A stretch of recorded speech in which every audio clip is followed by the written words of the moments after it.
வணக்கம் உறவுகளே, இனிய மாட்டுப் பொங்கல் நல்வாழ்த்துக்கள். இது எங்கள் ஊர் மாட்டுப் பொங்கல்.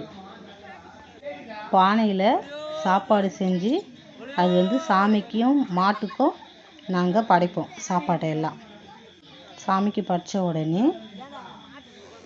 முன்னோர்கள் இருக்காங்கள்ல, நம்ம வீட்டில் இறந்தவங்க, அவங்களுக்கு புடவை, ஜாக்கெட்டு, அவங்களுக்கு தேவையான அந்த வளையல், பொட்டு, குங்குமம், மஞ்சள் எல்லா செட்டும் அது வச்சு செத்தவங்களுக்கு அதை படைப்பாங்க. மாட்டுக்கும் அது பூஜை பண்ணி அது அலங்கரிச்சிடுவாங்க. அலங்கரித்து மாடுங்களை மந்தையிலே விடுவாங்க. சரி, நம்ம ஏன் மாட்டு பொங்கல் கொண்டாடுறோம் தெரியுமா? அந்த காலத்தில் டிராக்டர், அறுவடை செய்யும் போன்ற நவீன கருவிகள் இல்லை அந்த காலத்தில். அதனால் மாட்டுக்கு இதில் ரொம்ப முக்கிய பங்கு எதுனா, ஏர்கலப்பை வைத்து தான் நம்ம விவசாயிகள் ஏர் உழுவாங்க.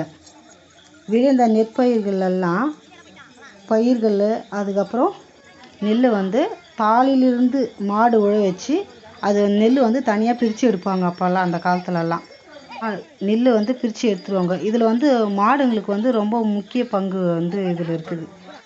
அதனால தான் முன்னோர்கள் மாட்டிற்கு நன்றி தெரிவிக்கும் வகையில் இந்த மாட்டுப் பொங்கல் கொண்டாடுகிறோம் என்ன சொல்லியிருந்தாங்க. இன்னொன்று இருக்குது, இதில் மாட்டு சாணம் உரமாகவும் நம்மளுக்கு பயன்படுது.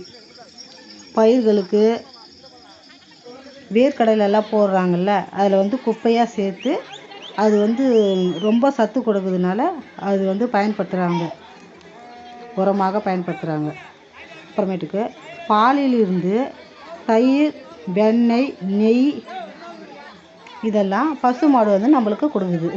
இதில் கால்சியம் சத்து அதிகமாக உள்ளது.